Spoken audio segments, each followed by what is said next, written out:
convinced if they defy you? We are 200 million people. If they defy you, though, we are 200 million people. Who are they? We are People's Army. We will never go against our people. But if 1 million people turn out into the streets, if 1 million people turns out to the street, let us see.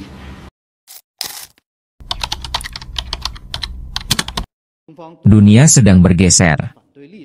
Amerika Serikat dan Tiongkok berlomba dalam dominasi global. Rusia bangkit dengan kekuatan militer dan energi. Di tengah turbulensi geopolitik dunia, muncul satu figur dari Indonesia yang mulai diperhitungkan. Prabowo Subianto. Dari medan tempur ke meja diplomasi, dari strategi militer ke visi geopolitik, Prabowo membawa Indonesia ke panggung global dengan cara yang tak biasa. Or even more of our sons and daughters to help secure peace in Gaza or elsewhere. Lahir dari keluarga intelektual dan nasionalis, Prabowo dibentuk oleh disiplin, strategi, dan pandangan kebangsaan yang kuat.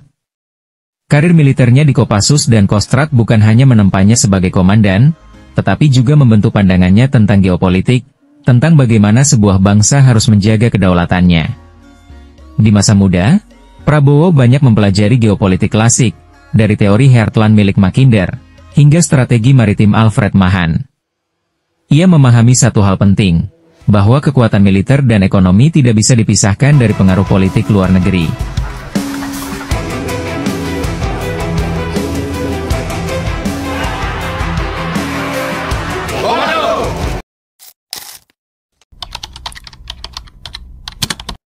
Setelah kembali ke dunia politik, Prabowo membawa ide besar, Indonesia harus menjadi kekuatan mandiri, poros maritim dunia, dan penjaga stabilitas kawasan Indo-Pasifik. Dalam berbagai forum internasional, Prabowo menekankan pentingnya kemandirian strategis. Ia menolak ketergantungan penuh kepada satu blok kekuatan, dan memilih jalur diplomasi yang realistis, bersahabat dengan semua, tetapi tunduk pada kepentingan nasional. Inilah yang disebut oleh para analis sebagai geopolitik Prabowo, strategi yang menyeimbangkan hubungan antara Amerika, Tiongkok, dan Rusia, tanpa kehilangan identitas Indonesia. What is happening? We are not being respected. They do not care about our voice. Once again, I say they do not care about our voice. Human rights is not for Muslim people.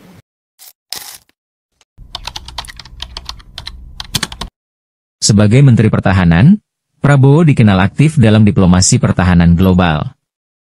Ia mengunjungi Washington, Beijing, Moskow, Paris, hingga Abu Dhabi. Bukan hanya untuk membeli alutsista, tetapi membangun kepercayaan dan posisi tawar Indonesia. Di mata dunia, Prabowo menjadi wajah baru kebijakan luar negeri Indonesia yang lebih tegas, realistis, dan berdaulat. Ketika negara-negara besar berlomba memperluas pengaruh di Laut Cina Selatan, Prabowo mengingatkan dunia, Indonesia tidak akan menjadi satelit siapapun. Kita menjaga perdamaian, tetapi kita siap membela diri. Pernyataan itu menjadi simbol kemandirian diplomatik Indonesia. Prinsip netral aktif versi abad ke-21.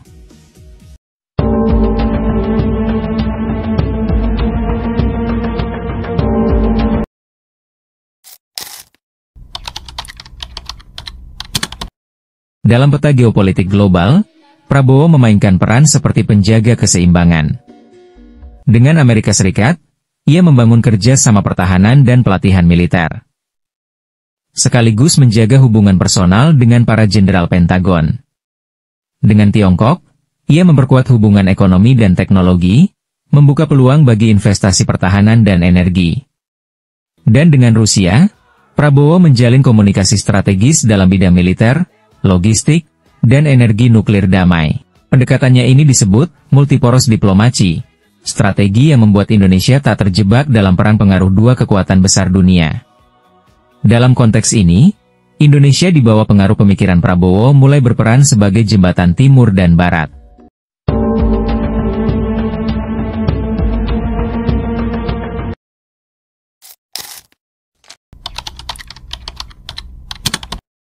Di kawasan Asia Tenggara, Prabowo mendorong konsep pertahanan kolektif dan kerjasama keamanan regional. Ia melihat bahwa konflik Laut Cina Selatan, Myanmar, dan rivalitas Indo-Pasifik bisa mengancam keseimbangan ASEAN. Karena itu, Prabowo menegaskan pentingnya solidaritas militer dan diplomatik antar negara ASEAN. Indonesia, menurutnya, harus menjadi leader among equals. Bukan mendominasi, tetapi menuntun dengan kekuatan moral dan kebijakan luar negeri yang bijak. Dalam banyak forum, ia mengingatkan bahwa perdamaian adalah hasil dari kekuatan yang disegani, bukan kelemahan yang dikasihani.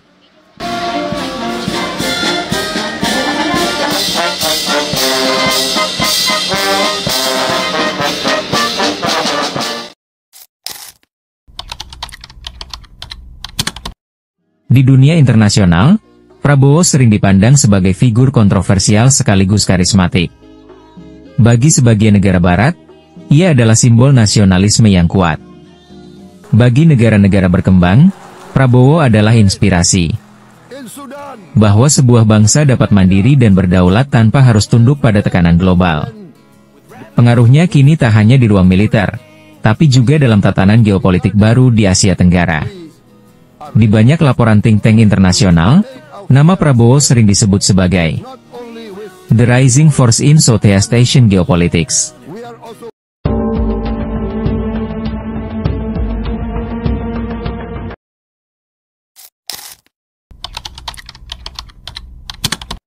Ketika dunia kembali terbelah antara kekuatan besar, peran Indonesia akan semakin penting. Dan di dalamnya, pengaruh Prabowo akan tetap terasa. Sebagai arsitek kebijakan pertahanan, penjaga stabilitas, dan simbol nasionalisme strategis. Dalam dunia yang penuh ketegangan, ia membawa pesan sederhana. Bangsa yang kuat adalah bangsa yang berdaulat. Dan kedaulatan tidak bisa dibeli. Ia harus dijaga, dengan darah, pikiran, dan kehormatan. Inilah warisan geopolitik Prabowo Subianto. Seorang prajurit yang kini menjadi arsitek arah baru politik luar negeri Indonesia. To say this, because I attend so many of the summits, and all we do is give declarations of support. The Muslim countries realize what is happening. We are not being respected. They do not care about our voice. Once again, I say they do not care about our voice. Human rights is not for Muslim people. This is the reality. This is very sad. Let us do what we can, but let us face reality and let us be honest with ourselves. Thank you very much. Wassalamualaikum warahmatullahi wabarakatuh.